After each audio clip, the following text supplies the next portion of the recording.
오늘은 먼저 말씀을 한 곳 있고 책에 있는 내용을 다루도록 하겠습니다.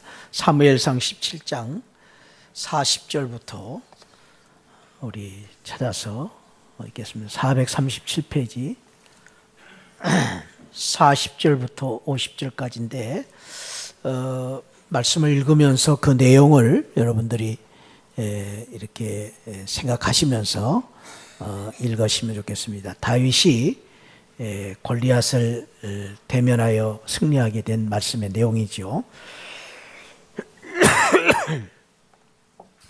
한 절씩 교독합니다. 40절부터 손에 막대기를 가지고 시내에서 매끄러운 돌 5을 골라서 자기 목자의 제구 곧 주머니에 놓고 손에 물매를 가지고 블레셋 사람에게로 나아가니라.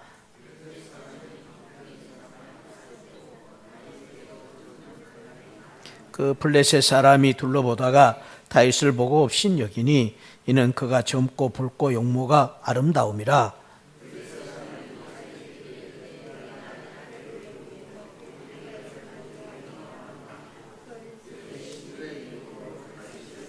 그 블레셋 사람이 또 다윗에게 이르되 내게로 오라. 내가 내 살을 공중의 새들과 들짐승에게 주리라 하는지라.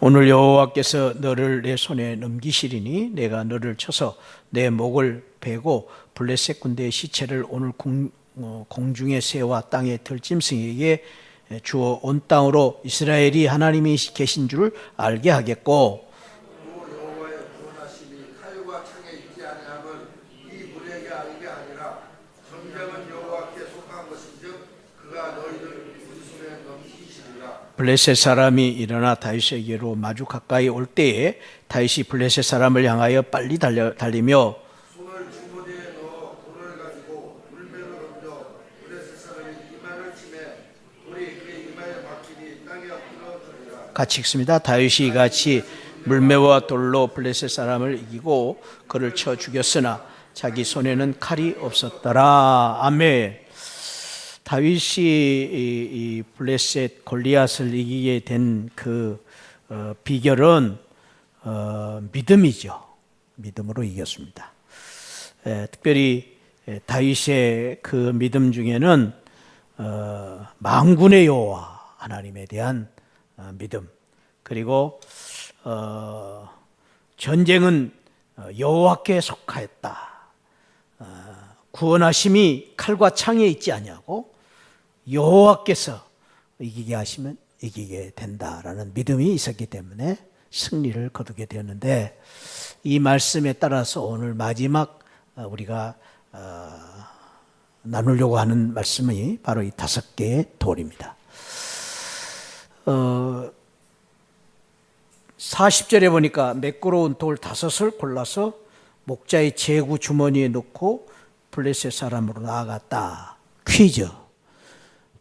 다윗이 골리앗을 몇 번째 돌로 넘어뜨렸을까요?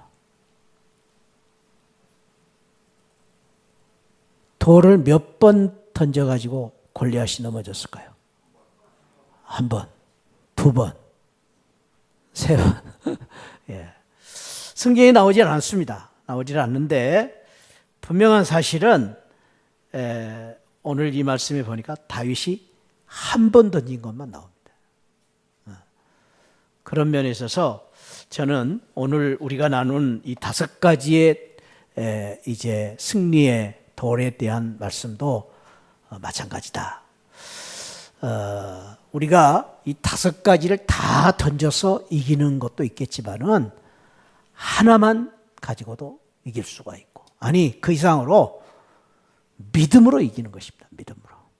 믿음으로 이기는 비결을 우리가 다시 한번 깨닫고, 우리 자녀들이 어떻게 이 세상을, 험난한 세상을 승리하고 이길 것인가, 믿음으로 승리하는 비밀을 오늘 같이 배우고 또 우리 자녀들에게 남겨주는 그런 귀한 은혜가 있기를 바랍니다. 특별히 오늘 거기 교재 내용이 보면은, 그런데 한 가지 먼저 이 교재가 남았어요. 4권이 남았어요. 교재 없는 분 빨리 사세요. 이거 이제 안 사면 오늘 안 사면 이제 돌려드립니다. 그러니까 사세요. 교재 너무 좋은 교재인데 이게 안 사는 분들 사세요. 근데 이게 우리 저 유민혜 간사님 책 필요한 분 갖다 주세요. 4권 남았어요. 4권. 거기에 보면 교재에 보면은 중간 부분에 부모 역할은 어려운 일입니다. 왜 어렵습니까? 부모가 왜 어렵냐? 자녀가 지금 이 세상에서 자라고 있는 이 세상에 대면해야 될 거인들이 많다. 저는 이 거인이 골리앗입니다. 우리의 삶 속에서도 우리 앞을 버티고 서 있는 골리앗이 있지만은 어린 우리 자녀들이 살아가야 될 그 삶의 길 앞에 우리 아이들을 수없이 방해하고 공격하는 골리앗들이 있습니다. 특별히 제가 이제 이 교재를 이 내용을 준비하면서 이 통계를 한번 봤어요. 당신의 아이는 행복할까요? 라는 이 통계인데 여러분 저 글씨가 작아서 잘 안 보일 수도 있는데요. 이 통계는 우리나라 보건사회연구원에서 조사한 발표 자료인데 제목이 그거예요. 당신의 아이는 행복할까요? 근데 여기서부터 이제 쭉 한국부터 시작해가지고 네덜란드까지가 있습니다. 근데 주요 30개국 아이들 학업 스트레스 중에서 제일 밑에 네덜란드 우리 아이들은 16% 스트레스를 받고 있는데 우리 한국 아이들은 최고로 스트레스를 많이 받아가 1등이에요. 스트레스 1등. 50%를 받고 있어요. 우리 세계적으로 우리 한국 아이들이 스트레스를 제일 많이 받고 있는 명예로운 1등입니다. 그 다음에 이쪽에는 학교 생활이 만족하느냐 물어봤어요. 근데 아일랜드 나라의 학생들이 42.5%로 제일 숫자가 많고 우리나라는 저 밑으로 꼴등에서 몇 번째. 그러니까 학교 생활이 만족하느냐에 따라서는 우리 아이들이 만족하지 않는다는데 꼴등이에요. 심각하죠? 세계적으로 우리 아이들이 얼마나 지금 어려운 국면에 있는가를 보여주는 그런 이제 도표라고 생각할 수 있고 학생들의 삶이 만족하냐, 뭐 행복하냐 그런 말보다는 만족하냐. 네덜란드는 94.2%, 제일 꼴등이 한국이에요. 심각하죠? 이게 이제 뭐 다른 데서 아니라 우리나라 국가기관에서 만든 그런 조사 보고서이기 때문에 그것이 뭐 틀림이 없다고 생각합니다. 그래서 이러한 문제로 인해서 당신의 아이는 행복할까요? 입시 경쟁으로 어릴 때부터 학교와 학원에서 공부 압박을 받는 한국 아이들의 학업으로 인한 스트레스가 세계 최고 수준 1등으로 나타났고 한국보건사회연구원 보고사역에 따르면 한국 아동들의 학업 스트레스 지수는 30개 국가 중에서 가장 높았고 학교 생활 만족도는 26위로 꼴등에서 몇 번째. 높은 학업 스트레스에 낮은 학교 생활 만족도로 인해서 한국 아동들의 삶 자체에 대한 만족도는 꼴찌를 기록했다. 근데 이것이 이제 무슨 문제일까요? 여러분, 학교의 문제, 공교육의 문제라고 여러분들이 책임을 넘기시겠습니까? 학원이 문제라고 생각하시겠습니까? 아니면 또 교회 교육의 문제라고 생각하시겠습니까? 그러기에는 그렇게 여러분들이 말씀하시기에는 너무 무책임하다는 거죠. 내 부모로서 우리 자식의 정말로 금이 오기야 내가 사랑하는 내 자식의 한평생을 놓고 본 때에 내가 그렇게 힘들게 산고의 고통을 겪어서 난 내 자식을 이렇게 그냥 세상에 내버려두고 그냥 외면한 채 잘 될 거라고 기대하고 우리가 아이들을 키운다면은 너무나 부모로서의 책임이 무책임하다는 것이죠. 어떤 면에서 그런 면에서 저는 이런 문제를 통해서 다시 한번 경각심을 가지고 우리 자녀들을 어떻게 키워야 될 것인가.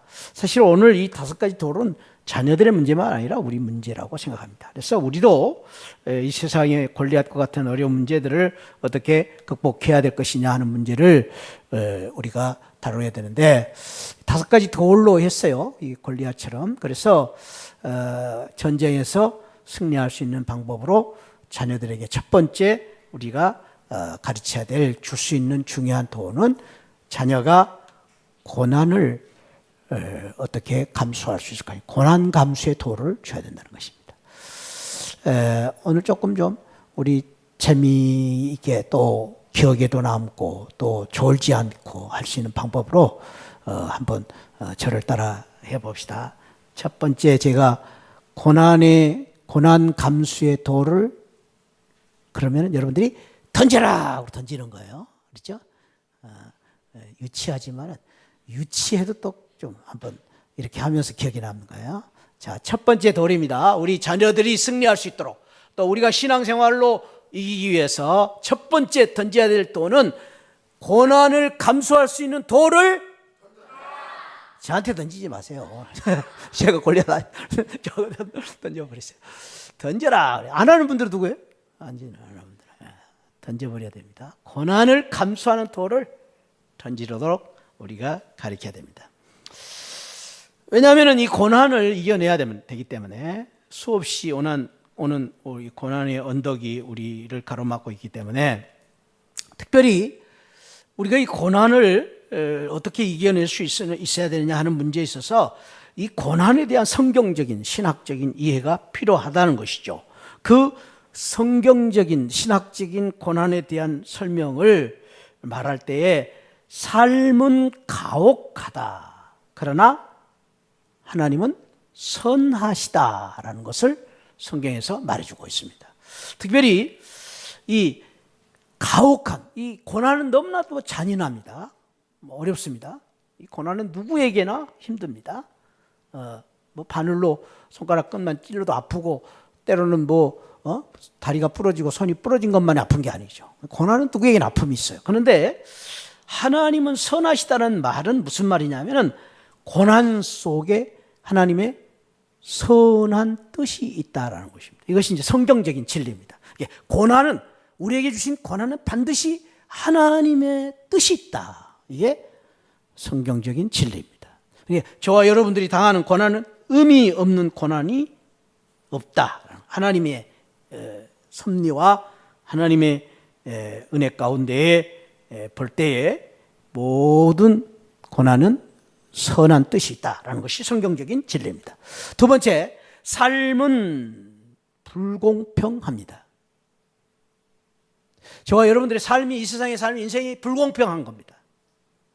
그거를 우리가 직시해야 됩니다. 그러나 하나님은 공평하십니다. 이 진리입니다. 그러니까 우리가 불공평한 세상에서 원망 불평만 하고 살 것이 아니라 뭘 바라봐야 되냐?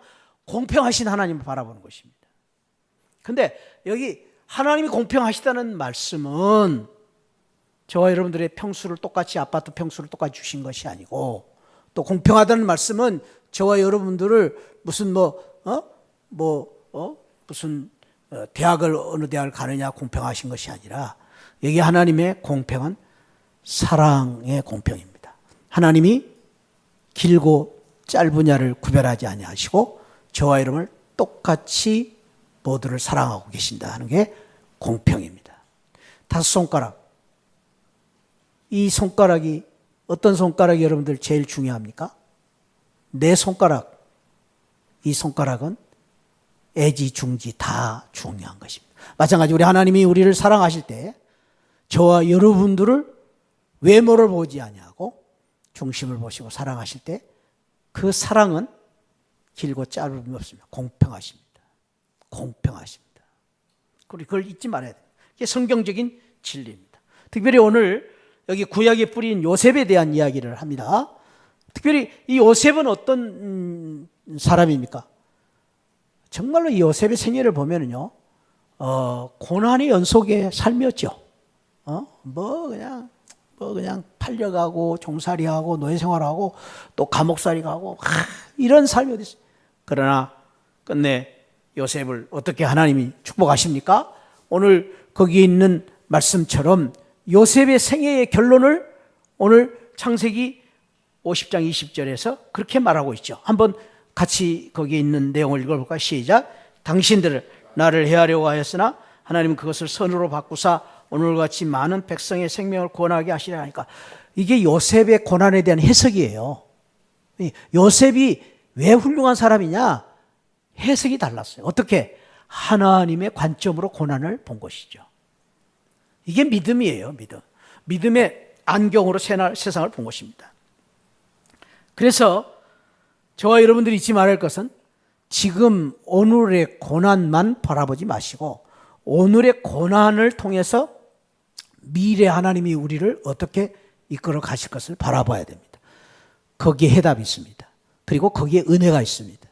반드시 그 믿음을 가질 때에 저와 여러분들의 고난을 통해서 하나님이 합력하여 선을 이루게 하실 것입니다. 할렐루야. 고난은 그래서 유익한 것입니다. 유익한 것이야. 신학의 명령을 베드로전서, 오늘 우리 베드로후서를 봤죠? 이 베드로의 이 말씀은 제가 부활절 때 말씀드렸지만은 고난 속에 있는, 환난 속에 있는 성도들에게 보낸 편지입니다. 근데 그 편지 속에서 베드로전서 2장 21절, 23절 말씀을 보면은 그렇게 이야기하고 있어요. 한번 그거 읽어봅시다. 시작. 이를 위하여 너희가 부르심을 받았으니 그리스도도 너희를 위하여, 어디 갔어요? 다들 읽으시라니까. 다들 졸고 계시네. 자, 큰 소리로 21절 시작. 이를 위하여 너희가 부르심을 받았으니 그리스도도 너희를 위하여 고난을 받사 너희에게 복을 붙여 그 자취를 따라오게 하려 하셨느니라. 그는 죄를 범하지 아니하시고 그 입에 건축도 없으시며 욕을 당하시되 라떼어리고 하지 않으시고 고난을 당하시되 위협하지 아니하시고 오직 공으로 심판하시는 이에게 부탁하시며. 네, 누구의 고난이죠? 예수 그리스도 고난. 예수님이 십자가에서 고난을 당하실 때 원망하지 않았다는 것입니다. 오직 거기 보니까 공의로 심판하시는 우리 주님께 부탁을 했다. 이것이 이제 주님이 당하신 고난의 모범이라면 성경적인 고난의 의미가 있다는 것이죠. 그래서 우리가 고난을 당할 때에 고난 당하는 것만이 아니라 고난을 지켜보고 계신 하나님, 공의로우신 하나님 앞에 고난을 맡기는 이러한 믿음이 우리에게 필요하다. 그래서 이 요지는, 적용은 자녀가 고난을 통해서 성장하도록 만들어가는 것입니다. 고난을 무서워하고 두려워하고 회피하는 것이 아니라, 오늘날 이제 잘못 우리 자녀들을 사랑하는 방법으로 자꾸 그냥 언상 속에 우리 아이들을 키우려고 합니다. 고난 없는 삶을 키우려고 합니다. 그런데 사실은 그건 좋은 방법이 아닙니다. 제가 이제 미국에서 살면서 새삼스럽게 그 사람들의 삶 속에서 깨닫는 것이 있다면, 미국에 아주 부자들이 사는, 재벌들이 사는 동네에 저희 교회 집사님 한 분이 이 세탁소를 수선을 하고 계셨어요. 수선을. 그래서 이제 그 수선을 하는데 아주 부자입니다. 콜로라도 로키산에 막 뭐 집 한 채에 막 50억, 100억짜리 이런 집을 거느리고 사는, 그리고 막 집에 헬리콥터가 있고 비행기가 있는 이런 부자 동네예요. 아주 동네, 그 부자 동네 살고 있었는데, 그런데 이제 그 옷 수선을 하시면서 이제 그 집사님 부부가 이제 직업을 가지고 살고 계시는데, 그 집사님들이 늘 와서 하는 말이 그 말이에요. 이렇게 부잣집에 사는 사람들이 왜 옷을 고쳐 입는지를 모르겠다는 거예요. 그런데 더 이제 그분들이 놀라운 것은 아이들 옷을 고쳐 입는다는 거예요. 그 아이들이 성장할 때에 옷을 사주지를 않고 애들이 커가는데 옷을 고쳐 입는다는 거예요. 그렇게 돈 많은 부잣집에서. 그래서 제가 이제 그 말을 들으면서 왜 그럴까? 왜 그럴까? 돈이 아까워서 그런 건 아니잖아요. 절대 아닙니다. 돈이 그 사람은 너무 많은 사람들이에요. 그 다음에 옷이 없어서 그렇습니까? 아니요. 옷도 뭐 천지에 날려 있죠. 그냥 뭐 우리나라로 말하면 뭐 그냥 백화점에 가면 얼마나 살 수 있잖아요. 좋은 옷, 색깔 좋은. 왜 그럴까? 저는 그 후에 한 사람을 만났어요. 부자를 만났어요. 그 부자 이야기가 그런 이야기를 했어요. 우리 아이들을 부잣집 아이라고 좋은 옷을 입고 학교를 보내면 다른 아이들이 시기하고 질투할 거 아닙니까? 그리고 우리 아이가 좋은 옷 입고 다니는 부잣집 아이라면 유괴될 수도 있지 않습니까? 왜 그렇게 합니까? 똑같은 아이하고 똑같이 보내는 거예요. 저는 지혜롭다고 생각해요. 너무 지혜로운 거예요. 우리 방법하고 좀 다르죠? 우리는 아이들을 원상 속에 그냥 고난이 없이 키우려고 하는 것이 제일이라고 생각합니다. 아니요. 고난을 배워야 되고 가르쳐야 돼요. 왜냐하면 저와 여러분들이 잊지 말아야 할 것은 우리 부모의 품에서 가르치는 그때보다도 떠난 다음에 그들이 감당해야 될 고난이 너무 많기 때문에 예측할 수 없는 고난이 있기 때문에 고난을 감수하도록 가르쳐야 됩니다. 자녀가 어떻게 고난을 통해서 성장하도록 해야 될 것인가? 첫째는 자녀가 무엇을 걱정하고 있는가를 알아야 됩니다. 이 걱정하고 있는가를 아는 것은 팩트를 아는 거, 사실을 아는 거, 그 자체를 아는 거예요. 우리 자녀가 무엇을 지금 고민하고 있고 무엇 때문에 부담을 가지고 있는가의 사실을 분명하게 우리 부모들이 알 필요가 있다는 것이죠. 근데 제가 이 내용을 보면서 우리 부모님들이 참으로 안타까운 것은 우리 아이들을 모르고 있습니다. 우리 아이들이 학교에서 뭐 때문에 고민을 하고 있고 학원에 가서 도대체 뭐를 하고 있는지 모르고 있습니다. 제가 이렇게 말씀드리는 거 용서하십시오. 안다고 착각하고 살고 있습니다. 아니요. 모르는 것이 더 많습니다. 두 번째로는 무엇에 대해서 알았으면 기도하셔야 됩니다. 왜냐하면 그 문제를 내가 해결하기에는 너무 어렵고 힘든 문제, 기도해야 돼요. 그 문제를 놓고 단순하게 생각하지 마십시오. 무시하지 마십시오. 그냥 세월이 가면 될 거라고 여러분들 생각하지 마십시오. 착각입니다. 암이 됩니다. 그것이 아이들에게 큰 상처가 될 수 있습니다. 그래서 세 번째로는 무엇 때문에 우리 자녀가 고통을 받고 있는지를, 여기는 무엇 때문에 라는 이유입니다. 이유를 알아야 돼요. 그래야 우리가 처방을 할 거 아닙니까? 분명한 이유를 우리가 알아야 됩니다. 그래서 공부를 안 하는 자녀에게 공부하라고 닥달만 하지 마십시오. 왜 공부를 안 하는가를 부모님들이 알아야 됩니다. 왜 아이들이 방황하고 있는가 야단만 치지 마십시오. 너 그래서는 안 된다고 말하지 마십시오.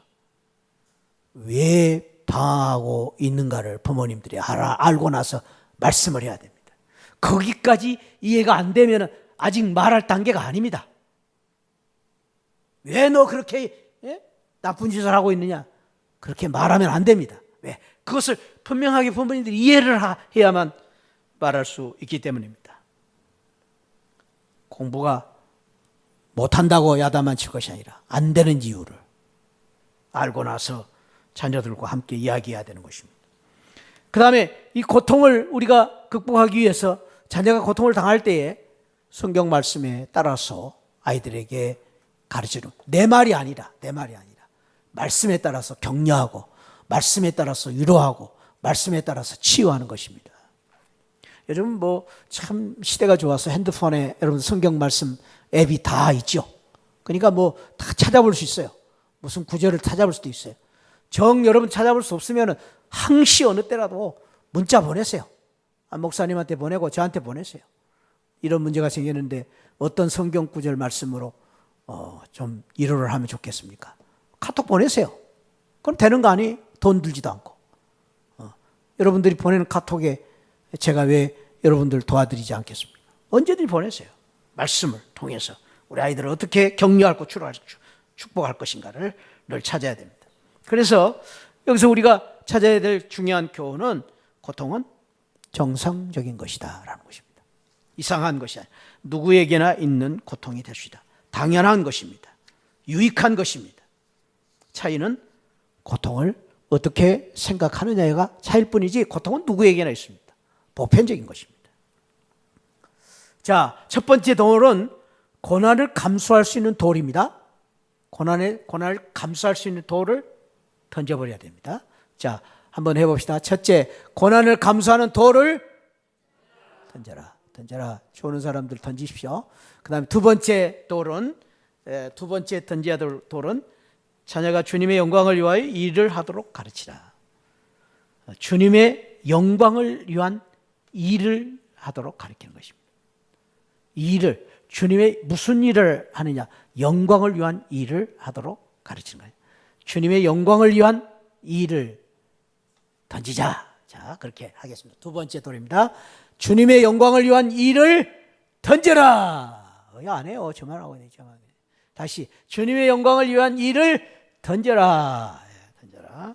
이거 아주 좋은 말씀인 것 같아요. 저는 이 두 번째 내용도 참 우리 모두가 한번 다시 새겨볼 만한 말씀이고 또 우리 아이들에게 줘야 될 중요한 내용이라고 생각합니다. 한마디로 말해서 우리가 하나님이 기쁨 되시는 사람이 되도록 사는 것이죠. 이 일에 대한 신학적인 성경적인 이해를 일에 대한 신학적인 이해를 성경적인 일을 우리가 보면은 일은 부르심이다라는 것이 직업이 아니다라는 것입니다. 이게 이제 매우 중요한 세상적인 관점과 성경적인 관점의 차이입니다. 따라합시다. 일은 직업이 아니다. 우리 직업이라고 생각하잖아요. 아닙니까? 어떤 직업을 갖느냐가 우리 목표 아닙니까? 어떤 직업을 갖느냐, 어떤 직장을 갖느냐, 그것에 매달려 삽니다. 우리 아들이 좋은 직장 들어갔으면 굉장히 좋아합니다. 네, 혹시 여러분 가운데 우리 아이들이 청소부가 되겠습니다. 그럼 한번 좋아할 사람 없어요. 왜? 직업의 귀천을 따지기 때문입니다. 근데 성경은 그게 아니에요. 직업이 아니에요. 우리가 해야 될 일은 부르심이다. 이 부르심이다. 또 한 가지는 그래서 모든 일은 성경에서 말할 때 신성하다는 거예요. 모든 일은 다 귀하다는 거예요. 귀하다는 거예요. 이제 여기서 중요한 두 가지의 우리가 신학적인 성경적인 단어를 정립할 필요가 있습니다. 제가 여러 번 말씀드렸어요.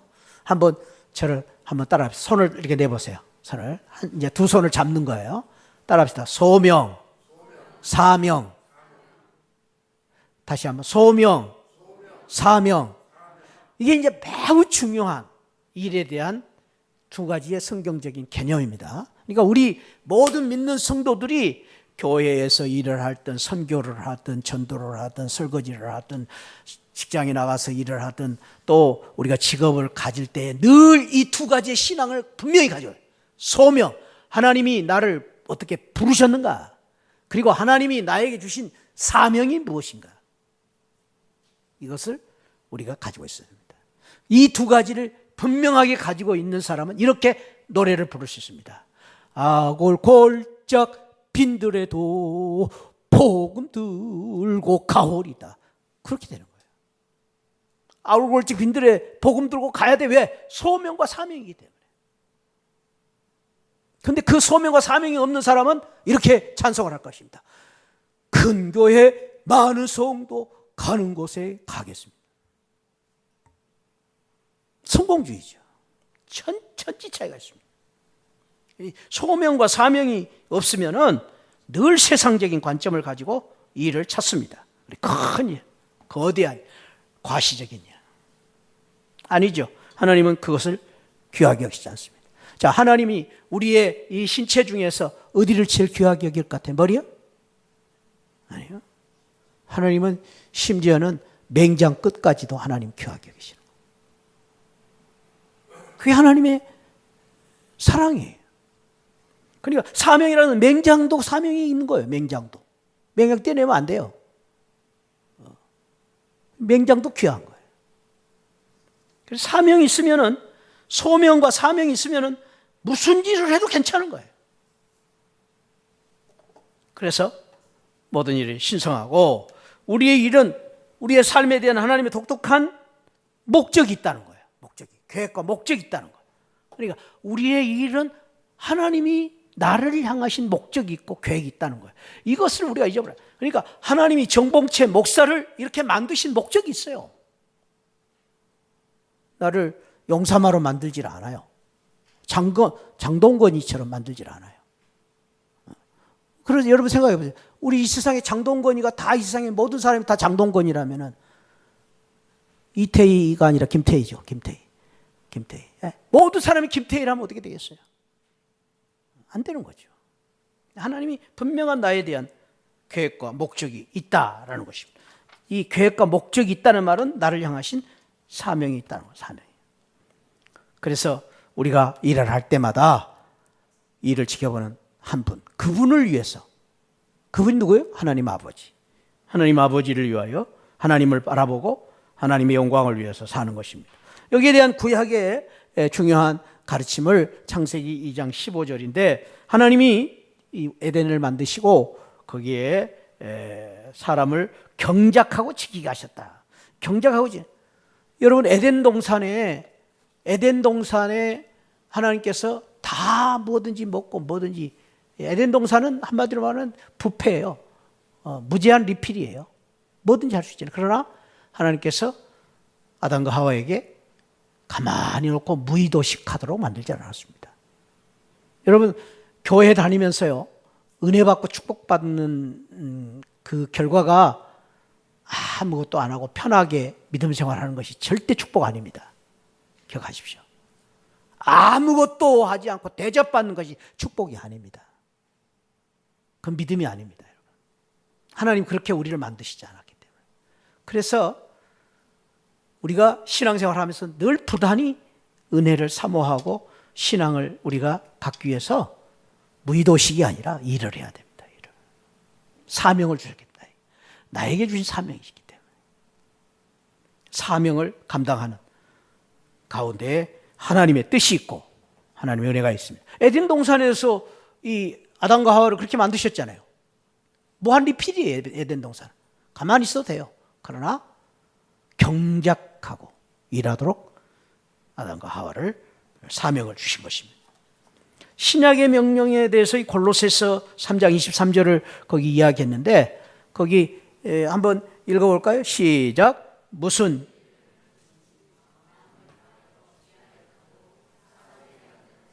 사람에게 하지 말고 하나님 위하여 살아. 무슨 일을 하든지, 무슨 일을. 그러니까 여러분, 그렇죠. 무슨 일을 하든지 하나님을 생각하고 하면은 무슨 일을 해도 기쁜 거예요. 좋은 거예요. 뭐 그냥 설거지를 해도 기쁘고, 요리를 해도 기쁘고. 저는 뭐 우리 성도님들 중에서 그런 기쁨과 행복을 참 이렇게 누리면서 사신 우리 성도님들, 자랑스러운 성도님들을 보면서 정말로 그분들은 믿음 생활이 재밌어요. 재밌어요. 오늘 또 이제 제 새가족실에서 우리 새가족들 식사를 하는데 우리 안옥실 자매가 그래요. 이 식사하는 우리 교회 요리사들이 따로 있냐고. 그래서 우리 교회 요리사는 없고 돌아가면서 산다. 그랬더니 음식이 너무 맛있다는 거예요. 근데 얼마나 좋아요. 이렇게 맛있게 음식 해가지고 성도들이 먹고. 그게 기쁨이죠. 그게 믿음이죠. 거기에 우리의 보람이 있는 것이죠. 죽게 하듯 무슨 일을 하든 죽게 하듯. 그래서 여기에서 이제 우리가 적용해야 할 것은 자녀들이 자기 삶을 향하신 하나님의 부르심을 발견하고 세상에 영향을 끼칠 수 있도록 도와주라. 부르심을 발견하는, 아까 말했죠? 소명과 사명을 발견하는 거예요. 이게 굉장히 중요합니다. 하나님이 나를 위한 부르심이 무엇이고 하나님을 위하여 해야 할 일이 무엇인가, 사명을 하는 것. 이 두 가지만 손에 붙잡으면 뭐든지 괜찮습니다. 어디를 가도 괜찮습니다. 무엇을 해도 괜찮습니다. 무엇을 해도, 청소부가 돼도 괜찮습니다. 무엇을 해도 괜찮습니다.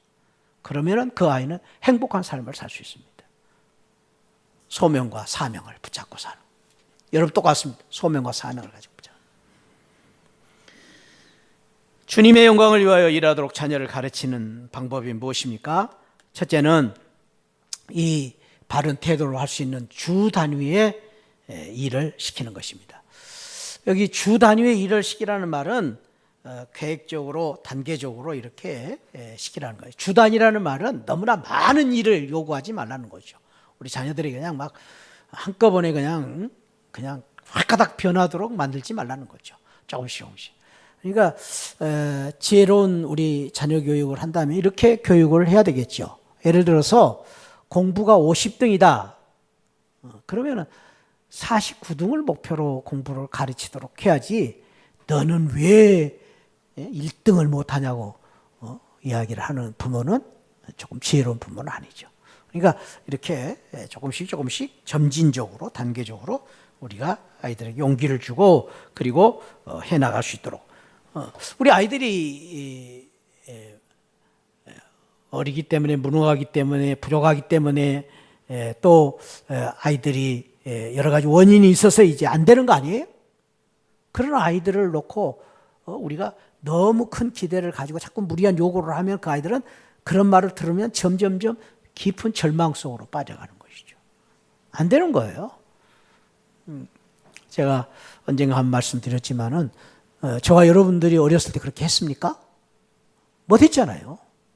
근데 왜 아이들에게는 그렇게 하려고 무리한 요구를 하냔 말이죠. 그래서 바른 태도를 할 수 있도록 주 단위의 일을 시켜야 한다.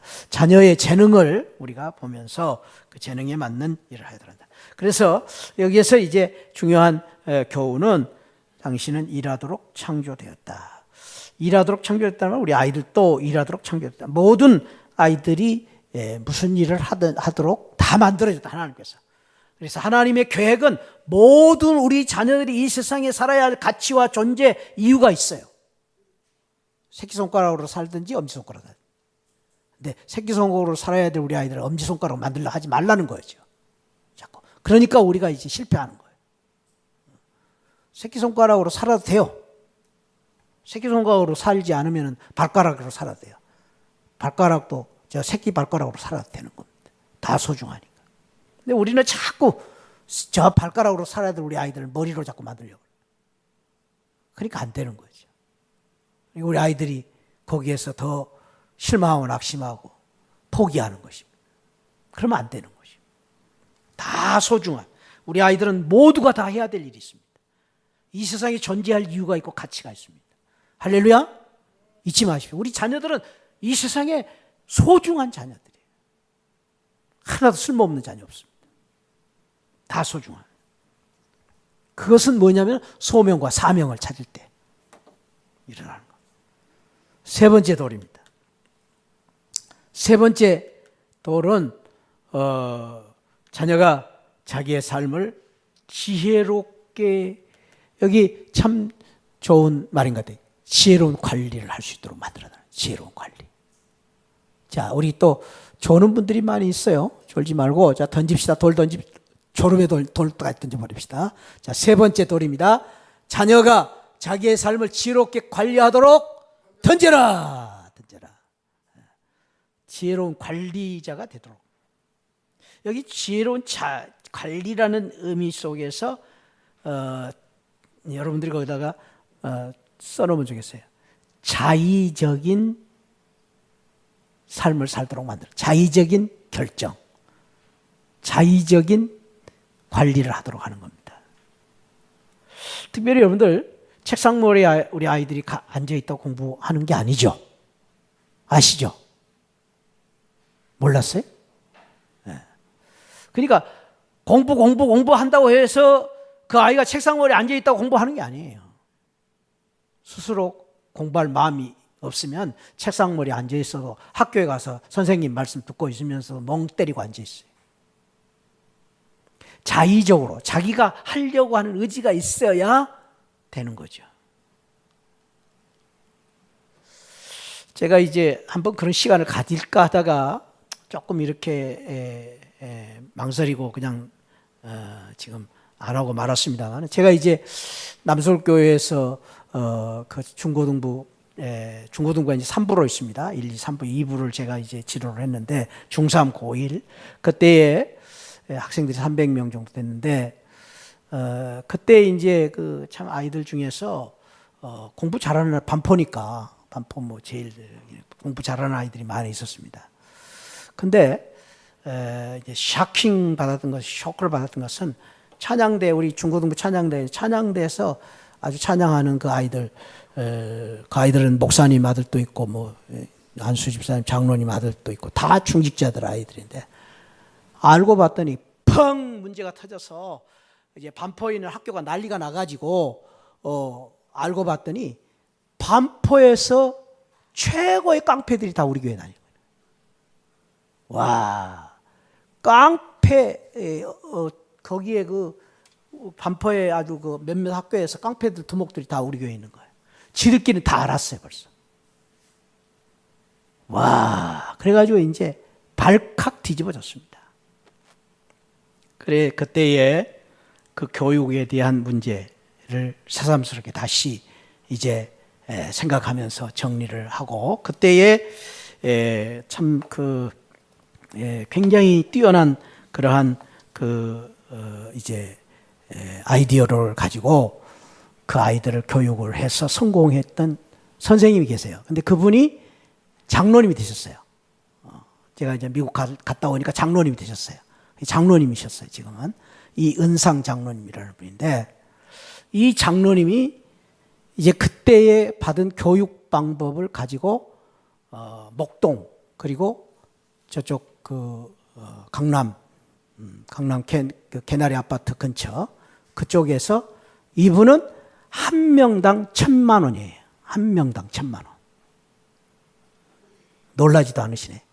한 명당 1,000만 원이고 교육도 1시간, 일주일에 1시간 시켜요. 근데 이제 그분이 1,000만 원을 받는 대신에 보장을 해줘요. 부모님한테. 이 아이가 공부를 해서 성과가 없으면 1,000만 원을 돌려드립니다.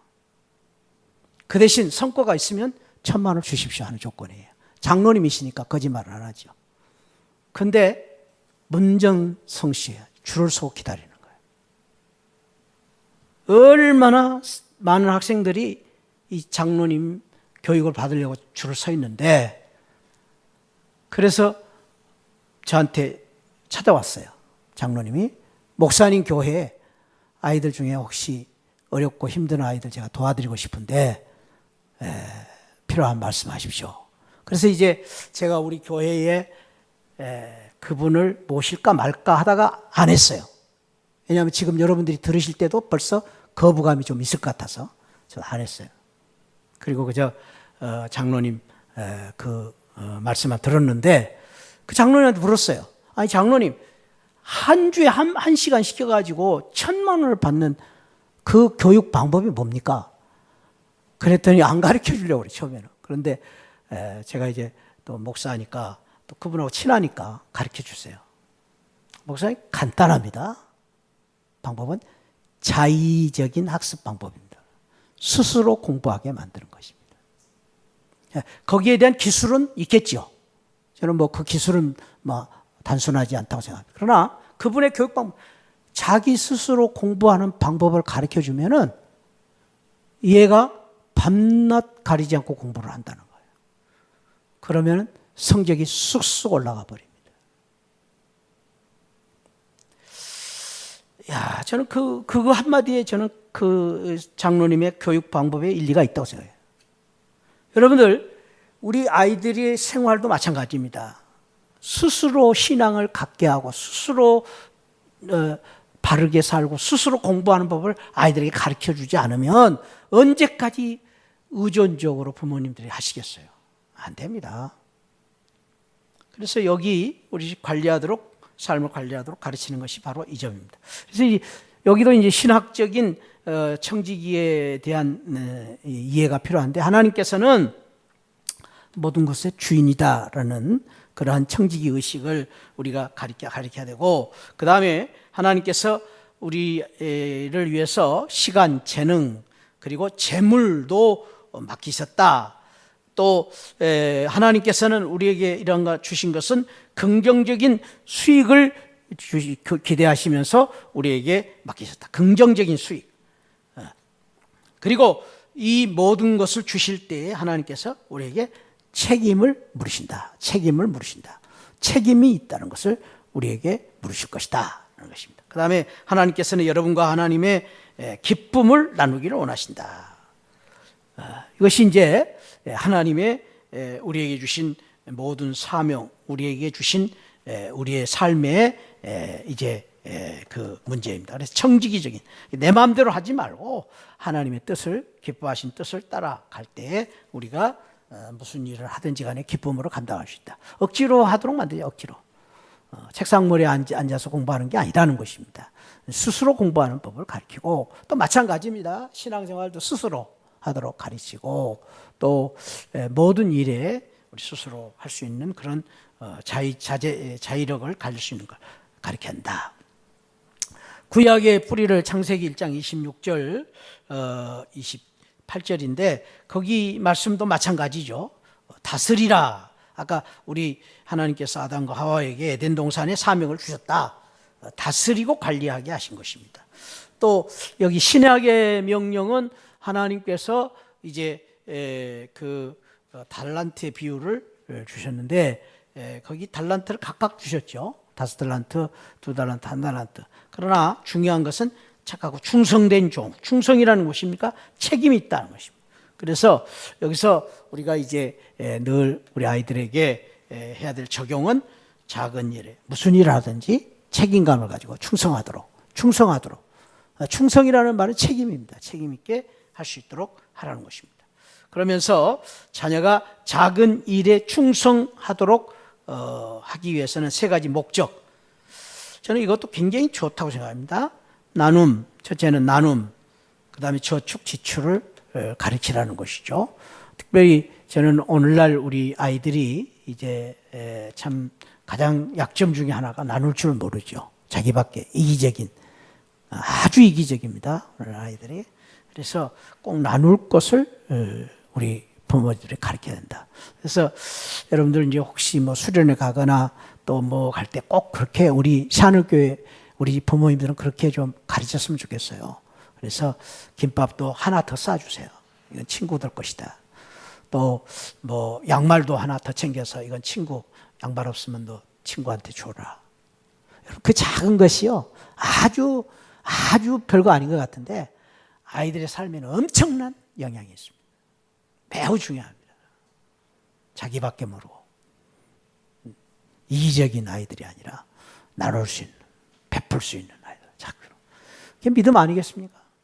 그 속에 풍성함이 있습니다. 행복이 있습니다. 아니 아이들에게 가르치기 전에 우리가 그렇게 살아야 되지 않겠어요, 여러분들? 내가 집사인데, 명색이 집사인데, 내 권사인데, 명색이, 내가 목사인데, 그렇게 살아야 되지 않겠어요? 그게 진정한 믿음이기 때문입니다. 그리고 자녀에게 미리 계획하는 것을 또 가르치는 것이 좋습니다. 그래서 그냥 하는 것이 아니라 우리에게 치밀한 계획을 가르치는 것입니다. 그래서 이 신성한 삶의 이 신성한 청지기 의식을 갖고 살 수 있도록 가르쳐 주는 것입니다. 4번째, 시간이 많이 가버렸습니다. 4번째 던져야 될 돌은 자녀가 현명한 선택. 저는 이것도 너무 중요하다. 선택. 이 선택의 문제를 잘 가르치라는 거예요. 선택의 문제를. 그래서 이 현명한 선택의 기준은 뭡니까? 하나님이 기뻐하시는 선택하는, 내 마음대로 선택하는 하나님이. 그래서 신학적으로 이 선택을 할 때 하나님은 존귀하시며 거룩하시다. 거룩하신 뜻을 가지고 선택하도록. 하나님은 절대 진리이시다. 하나님 절대 진리 하나님이시기 때문에 하나님이 원하시는 선택을 해야 된다. 말씀을 통해서 우리에게 가르쳐 주시죠. 말씀을 통하여 선택하도록. 말씀이 하나님 말씀, 율법. 네 번째, 세 번째 비슷합니다만 말씀과 율법은 우리를 보호하기 위한 몽학 선생이다. 그렇게도 말했습니다. 그래서 하나님이 궁극적인 목적은 우리를 거룩하게 만드시는 것입니다. 거룩하게 만드시. 하나님의 궁극적인 목적은 우리를 거룩하게 만드는 것입니다. 그 구약과 신약의 그 뿌리에 대해서 여러분들이 그 말씀 한번 읽어보시고요. 그 다음에 이제 이 말씀의 적용으로 자녀가 선한 것과 악한 것을 분별하도록 가르치는 것입니다. 분별력을 가르치는 것입니다. 선과 악을 분별하도록. 어떻게 이러한 분별력을 갖게 하는 가 자녀가 현명한 선택을 할 수 있도록 어떻게 하면 좋을까요? 첫째는 자녀가 어렸을 때부터 가르치라는 거죠. 어렸을 때부터. 어릴수록 좋습니다. 어릴수록 자녀들에게 이런 분별력을 가르쳐 주는 것이 좋죠. 두 번째로는 자녀에게 저는 이거 참 좋다. 책을 많이 읽어주라는 것이죠. 책을 읽어주고 책 읽는 것을 보여주는 것입니다. 세 번째는 자녀가 대중 매체에 노출되는 것을 점검하라. 인터넷, 컴퓨터는 절대 혼자 하지 않도록. 그래서 거실에서 할 수 있도록 모든 부모들이 다 있는 데서 시간을 정해놓고 밤늦게 혼자 잠잘 때 하지 않도록 이런 것들도 우리가 관리할 필요가 있다는 것이죠. 그리고 우리 핸드폰이나 이런 것들을 통해서 아이들이 혹시 알게 모르게 이런 것에 노출이 되지 않도록 해야 된다. 그래서 거룩한 삶은 우리가 적용할 때에 최선을 다해서 하나님의 최선을 경험하도록 하는 것이다 라는 것입니다. 마지막으로 우리 다섯 번째 도는 자녀가 은혜 충만한 삶, 은혜가 충만한 삶을 살 수 있도록, 은혜 충만한 삶을 살 수 있도록 가르치는 것입니다. 은혜 안에 살 수 있도록. 이 은혜는 신학적인 개념은 무조건적인 사랑이죠. 하나님께서 우리에게 주신 대가 없이 주시는 무조건적인 사랑. 그러나 그 은혜는 대가가 없다고 그냥 주시는 게 아니라 거저 주셨지만은 하나님은 엄청난 보혈의 피의 값을 치르셨다. 대속의 은혜를 치르셨다. 그것이 이제 십자가를 통해서 보여주신 위대한 하나님의 사랑이죠. 십자가를 통해서 보여주셨습니다. 그 대속의 은혜로 말미암아 우리에게 구원을 주셨는데 구원은 하나님의 선물, 우리의 노력으로 얻어지는 게 아니라 선물이다. 그리고 그 선물을 얻기 위해서 우리는 믿음으로 받는 것이죠. 은혜는 믿음으로 받는 것입니다. 그래서 우리가 은혜를 받을 때 하나님께 감사를, 다른 사람에게 사랑을 전하는 것입니다. 그래서 진짜 은혜 받은 성도는 그냥 나 혼자 호의호식하는 것이 아니라 그 은혜를 통해서 하나님께 영광 돌리고 다른 사람을 복되게 하는 그런 삶으로 사는 것입니다. 창세기 3장 21절 이 말씀과 또 신약의 말씀 에베소서 2장 8절 10절 말씀, 여러분들 거기에 말씀을 한번 또 마음에 담으시기를 바라고, 특별히 베드로전서 1장 13절 그러므로 너희는 마음의 허리를 동이고 근신하여 예수 그리스도께서 나타나실 때 너희에게 가져다 주실 은혜를 온전히 바랄지어다. 여기 예수 그리스도를 통해서 주실 은혜를 바라보고 살아야 된다는 말씀이 있습니다. 적용, 우리가 이 말씀을 할 때 하나님께서는 실패가 절대로 끝이 아니라는 것을 자녀에게 가르치라. 우리는 실패가 있습니다. 우리는 실패할 수 있습니다. 그러나 하나님은 실패가 없습니다. 무슨 말입니까? 나는 실패했지만 내가 믿는, 또 나를 인도하시는, 또 나를 사랑하시는 하나님에게는 실패가 없기 때문에 믿는 성도에게는 실패가 없습니다. 이것을 우리가 철저하게 믿고 또 아이들에게 가르칠 필요가 있다. 실패하는 것이 아닙니다. 우리가 잠시 하나님의 뜻을 우리가 어긋나 불순종함으로 말미암아 고난을 받을 수도 있습니다. 그러나 그것을 딛고 일었으면 실패가 아닙니다. 그래서 실패가 끝이 아니라는 것을 우리 아이들에게 가르쳐 주는 것입니다. 어떻게? 내가 어떻게 도와줄까라는 말을 늘 함으로 말미암아 우리 아이들이 어렵고 힘들 때에 피난처가 되어주라, 부모가. 그리고 우리 자녀들에게 어렵고 힘든 일을 만났을 때 돌아서는 방법, 회개하는 방법을 가르쳐 주는 것입니다. 잘못했느냐를 책망하지 말고 돌아오는 길을 가르쳐 주는 것입니다. 이것이 우리 부모님들이 자녀들을 격려할 수 있는 최고의 방법입니다. 그래서 아이들이 잘못할 수 있습니다. 실수할 수 있습니다. 몰아세우지 말고 야단만 치지 말고 그것에서 항상 돌아올 수 있는 기회를 만들어 주는 것입니다. 그러면 우리 아이들이 그 한 번의 실수를 통해서 더 성숙하고 잘할 수 있을 것입니다. 여기서 중요한 교훈은 우리를 은혜가 받고 은혜를 주기 위해서 우리가 태어났다라는 거, 은혜를 받고 은혜를 주는 우리 사람으로 살자 하는 것이 우리의 삶의 목표가 되면 우리의 인생은 이제 풍성한 삶을 살게 될 것이다라는 것입니다. 5가지의 도를 우리가 이제 배웠는데 이 문제가 제가 초반에 말씀드렸듯이 자녀의 문제 이전에 우리 자신의 문제일 수 있습니다. 여러분들은 지금 몇 번째 지금 문제 속에서 부딪혀 있습니까? 그런 문제를 우리가 오늘 말씀을 통해서 다시 한번 바라보면서 내 문제를 해결하고 또 우리 교회 문제일 수도 있습니다. 교회의 문제를 해결하고 자녀의 문제를 이 신앙으로 극복하여서 우리 앞에 있는 골리앗을 물리치고 승리하는 귀한 은혜가 있기를 축복합니다. 이번 다음 주 우리 목장 예배 때는 이 5가지 우리 내과를 된 내용들을 조금 나누는 그런 목장 예배로 갖겠습니다. 그 문제에 대해서는 오늘 오후 예배 때에 우리 목자 공부 때에 여러분들에게 나눠드릴 겁니다. 그래서 오늘 준비하시고 목장 예배 때 구체적으로 이 자녀교육에 대한 내용들을 다시 이렇게 돌이키면서 나누는 귀한 시간 되시기를 바랍니다. 이 시간 우리 한번 같이 통성으로 기도하겠습니다.